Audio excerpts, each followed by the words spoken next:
السلام عليكم ورحمة الله تعالى وبركاته. مشاهدينا الكرام، أحييكم من الفضائية الإريترية وأقدم لحضراتكم نشرة الأخبار أستهلها كالمعتاد بأهم وأبرز ما جاء فيها.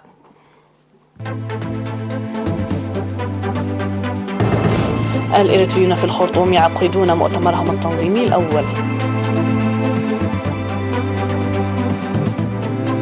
انعقاد ورشة عمل لتقييم أعمال لجان تطور المرأة.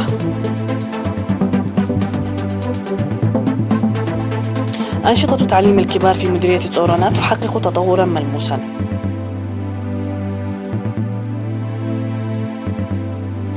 في الأنباء العالمية، هجوم مسلح على بعثة الأمم المتحدة في مالي يتسبب بمقتل 2 من عناصرها. السلطات الصينية تعيد اعتماد الدراسة عن بعد بسبب عودة فيروس كورونا. وكوريا الشمالية تطلق صاروخين باليستيين باتجاه بحر اليابان وطوكيو تحتج.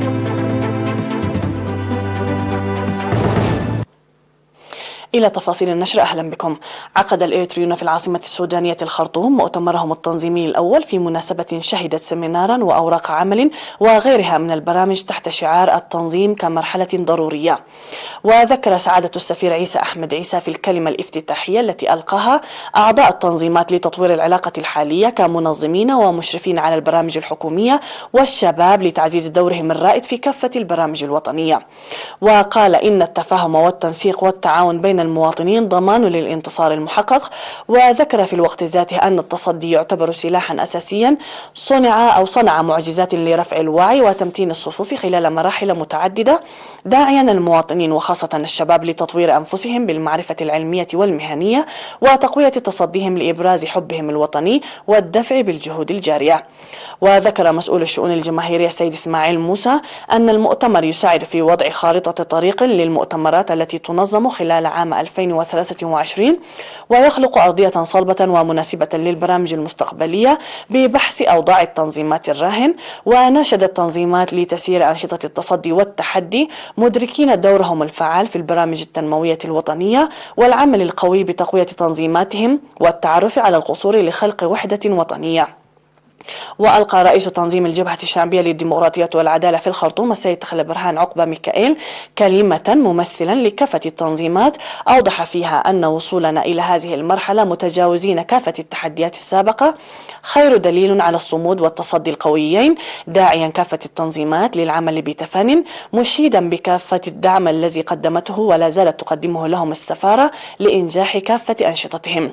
وقدم سعادة السفير في المؤتمر سيمينارا حول أوضاع البلاد الراهنة ومسيرة التنمية والتطور المشهود وكذلك التطورات الإقليمية، فيما قدم السيد إسماعيل موسى حول التنظيم وفوائده، بينما قدم الشباب أعضاء التنظيمات أوراق عمل حول تقوية المرأة والأنشطة الثقافية والصحة العامة وكذلك الجبهة الرابعة للتصدي والتواصل الاجتماعي.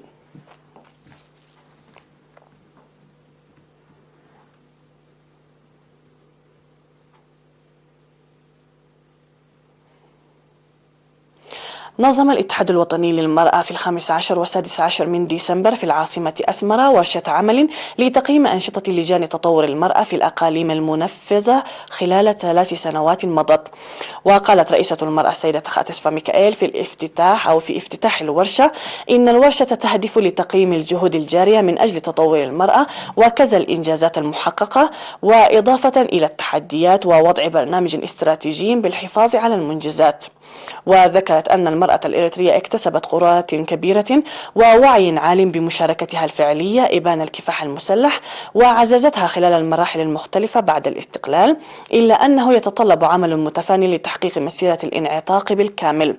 وأشادت بالمبادرات النبيلة التي كانت تتخذها الإدارات والجهات الحكومية الأخرى، مناشدة لجان تطور المرأة في الأقاليم للقيام بعمل إيجابي في العام القادم متسلحة بروح عالية. وقدم في المناسبة تقرير لجان تطور المرأة في الفترة ما بين عامي 2020 و2022 في المجالات الاجتماعية والاقتصادية والسياسية بالنظر إلى الخطة الموضوعة للتنفيذ. وقد ناقش الحضور حول التقرير المقدم بإسهاب.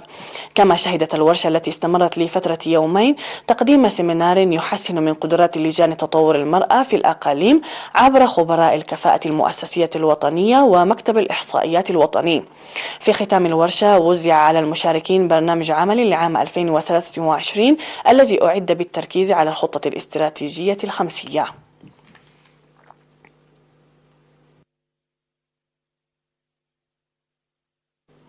أظهرت أنشطة تعليم الكبار في مديرية صورونا تطورا ملموسا بنسبة 85%. وقال الأستاذ الزازي إمباية مسؤول التعليم الكبار في المديرية في اللقاء المنعقد لتقييم تنفيذ البرنامج أنه وكنتائج التوعيات الجارية يحصل الطلاب الذين فاتتهم فرص التعليم في العمر المناسب على خدمات تعليمية جيدة، مشيدا بالجهات المساهمة لإنجاح البرنامج. فيما ذكر مسؤول التعليم الأستاذ محمد سليمان أن التقدم الذي يحرزه تعليم الكبار يعد تطورا مرضيا، مناشدا لتقوية التنسيق بين كافة الجهات. ودعا المدير الإداري لمديرية صورونا بالإنابة سيد ناغاسي تسفاغابر مدراء الضواحي للعمل الجاد من أجل تحديد أماكن التدريس والتعرف على الأطفال. في غضون ذلك قدمت دعوة لمدراء الضواحي ومكتب التعليم للعمل المنسق بهدف تنشيط أنشطة تعليم الكبار في مديرية ماي عيني.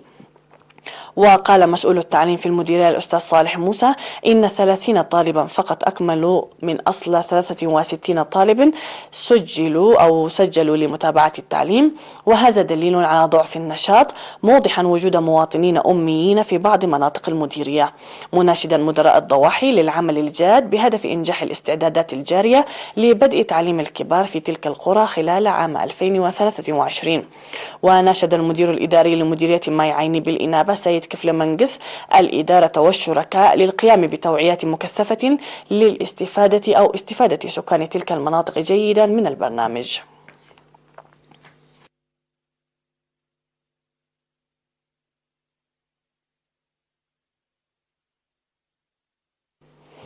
أشاد مكتب وزارة الصحة في إقليم جنوب البحر الأحمر بالمشاركة الكبيرة للمواطنين وشركاء العمل في الجولة الأولى من حملة التطعيم ضد سرطان عنق الرحم التي جرت من 21 وحتى 25 من نوفمبر الماضي. وأوضح مسؤول التطعيم في المكتب السيد حمد إدريس إعداد حوالي 206 نقطة تطعيم، منها 15 مؤسسة صحية و21 مدرسة، وأن أنشطة التوعية والاستعدادات المسبقة ساهمت في إنجاح حملة التطعيم. وذكر عن تطعيم 8146 فتاة من عمر 9 وحتى 14 عاما، وأن الدراسة التي أجريت في القرى المحددة أظهرت نجاح حملة التطعيم بنسبة 100%. وقال إن التحدي الأكبر كان وجود 70% من الفتيات التي يتوجب تطعيمهم خارج المدرسة في القرى البعيدة، وقد تم تجاوز التحدي بفضل الجهد الكبير والتفاني في العمل.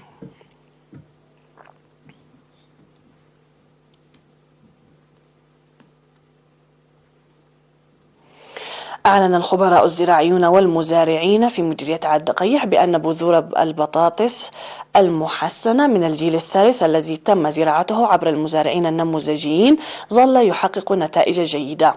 وقال خبير تنمية الخضر والفاكهة في مكتب الزراعة في المديرية سيد منقس آب أرأيا إن زراعة بذور البطاطا المحسنة التي بدأت قبل 5 أعوام تنتج محصولا وفيرا، ويجري حصادها 3 مرات في السنة، ويقوم المزارعون بتقديم منتجاتهم على الأسواق بعد الاكتفاء الذاتي.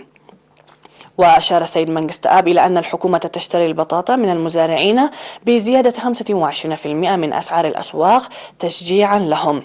وقال مسؤول وحدة تنمية الخضر والفاكهة في فرع الزراعة بالإقليم الجنوبي السيد أبراهام سؤلو إن المزارعين النموذجيين الذين يزرعون البذور المحسنة هم مزارعون حصلوا على دورات تأهيلية وتجري متابعتهم جيدا عبر مكتب الزراعة. وأوضحت السيدة رهوة عبد الله من مؤسسة حلحلة الوطنية للأبحاث الزراعية أن بذور البطاطا المحسنة التي أدخلت عام 2015 من أيرلندا بلغت إلى المستويات الأولى والثانية والثالثة، ولا زال ينتج حصادا وفيرا. كما ذكر المزارعون النموذجيون أنهم يتبعون إرشادات المهنيين ويبذلون جهودا حثيثة، مما ساعدهم ذلك لحصاد إنتاج وفير، مناشدين للدفع بها بقوة. وقد تم هذا العام توزيع 178 كنتالا ل17 مزارعا في مديرية الدقيح، و116 كنتالا ل8 مزارعين في مديرية سجنيتي، و445 كنتالا ل15 مزارعا في إقليم عسبة، و157 كنتالا في القاش بركة حسب المعلومات الواردة.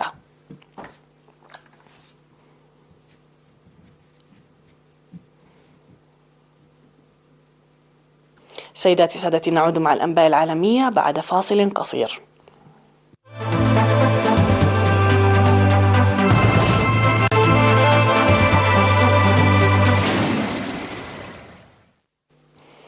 على الصعيد العالمي، أعلنت بعثة الأمم المتحدة مقتل شرطيين من مينوساما في مالي بعدما فتح مسلح مجهول النار عليهما في هجوم على دورتيهما في تمبكتو بشمال البلاد. وقال قائد البعثة القاسم وان: صدمت بشدة لقيام مسلح مجهول في تمبكتو بقتل 2 من شرطيين، أحدهما امرأة، فيما كان يقومان بدورية. ولفتت البعثة وقائدها إلى إصابة 4 آخرين من عناصرها بجروح أحدهم بالغة. وقال باكون كانتي حاكم تمبكتو إن المهاجمين صادفوا أثناء فرارهم دورية للقوات المسلحة المالية، وبعد تبادل لإطلاق النار مع الدورية قتل المهاجم، وفي صفوف القوات المالية هناك قتيل وجريح، موضحا أن الوضع حاليا تحت السيطرة.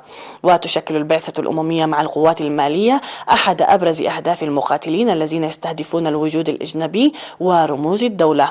وتنشر الأمم المتحدة نحو 12,000 جندي في مالي، وتكبدت بعثتها في هذا البلد أكبر خسائر على صعيد العالم في الأعوام الأخيرة.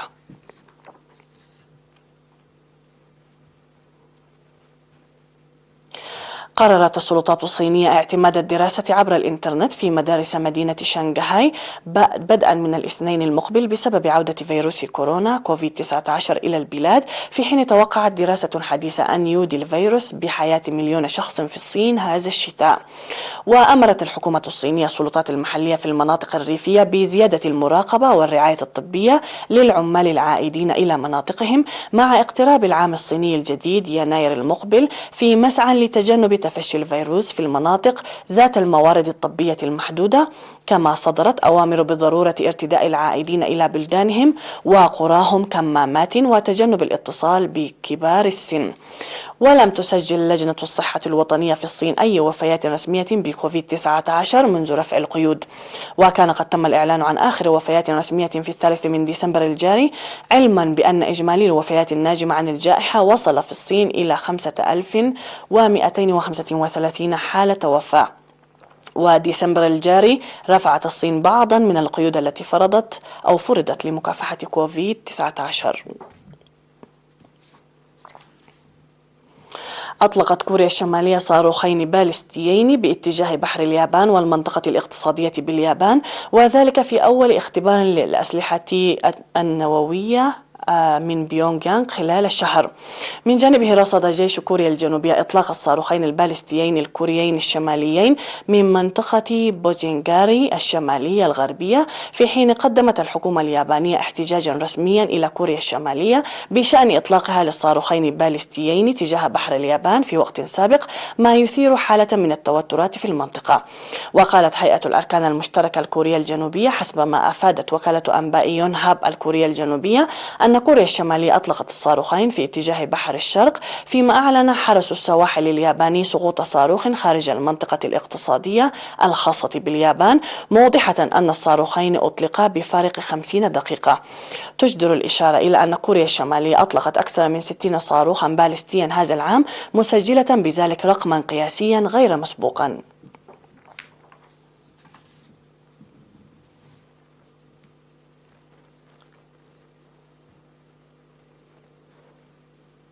في النبأ الأخير، وقعت أذربيجان وجورجيا والمجر ورومانيا اتفاقية في العاصمة الرومانية بوخارست لبناء كابل كهربائي تحت البحر الأسود ليكون مصدرا جديدا للطاقة للاتحاد الأوروبي الذي يسعى إلى تقليل اعتماده على الطاقة الروسية. وقالت رئيسة المفوضية الأوروبية أورسولا فوندر لاين: قررنا التخلي عن الوقود الأحفوري الروسي وتنويع اختياراتنا تجاه شركاء موثوق بهم في مجال الطاقة، مشيرة إلى أن الأمر قد نجح. تجدر الإشارة إلى أنه قد يتم الانتهاء من المشروع خلال 3 أو 4 سنوات.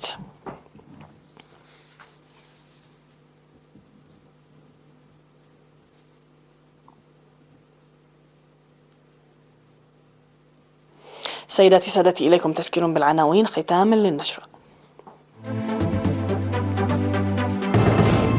الإريتريون في الخرطوم يعقدون مؤتمرهم التنظيمي الأول.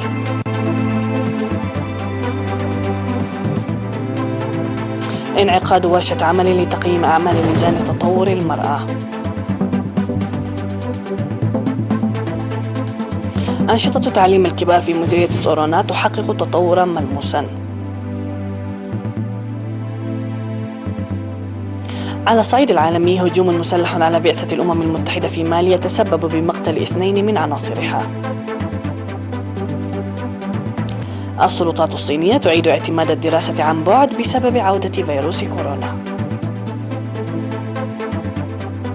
وكوريا الشمالية تطلق صاروخين باليستيين باتجاه بحر اليابان وطوكيو تحتج.